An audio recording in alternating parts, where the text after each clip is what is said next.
हे स्वरचित काम.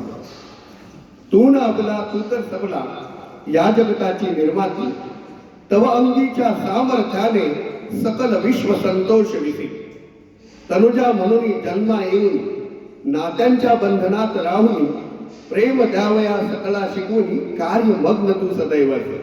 अर्थ तुम्हा आम्हाला सर्वांना कळतो, मी काय एक्सप्लेन करत नसतो. आई म्हणता भेटे ईश्वर, हा म्हणजे आत्मा, ही म्हणजे ईश्वर, त्याचा साक्षात्कार आई या शब्दात होतो.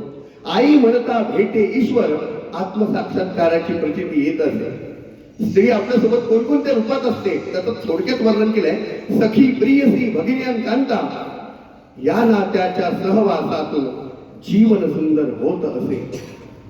सेवा करण्या तत्पर असता जीवन आपले सेवेत समर्पिता. सर्वांचीच मने जपुनी त्याग मूर्तीत जणू शोभत असे. आणि खरोखर स्त्रीचं जीवन हे त्यागमय आहे. एका यशस्वी पुरुषाला जर कोणी घडवत असेल, उभी करत असेल तर ती स्त्री आहे. स्त्री ही अन्नमंत्री आहे, का तर ती आपल्याला खाऊ पिऊ घालते. स्त्री ही वेळ प्रसंगी सल्ला मंत्री आहे. नवऱ्याचं कुठलं काही चुकत असेल तर स्त्री त्याला कानात सांगते, अहो असं करू नका.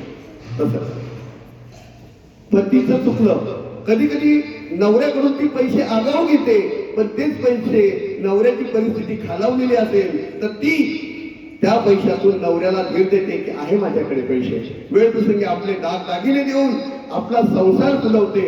असा जर त्याग कोणी करत असेल तर ती स्त्रीच करू शकते. म्हणून स्त्री ही महान आहे आणि विषमता संपली पाहिजे, एवढाच आजच्या दिवशीचा संकल्प करूया. संयोजकांनी आयोजकांनी मला इथे बोलण्याची जी संधी दिली त्याबद्दल मी त्यांचा ऋणी आहे, शतशः कृतज्ञ आहे. जे काही बोलण्यात वावगं गेलं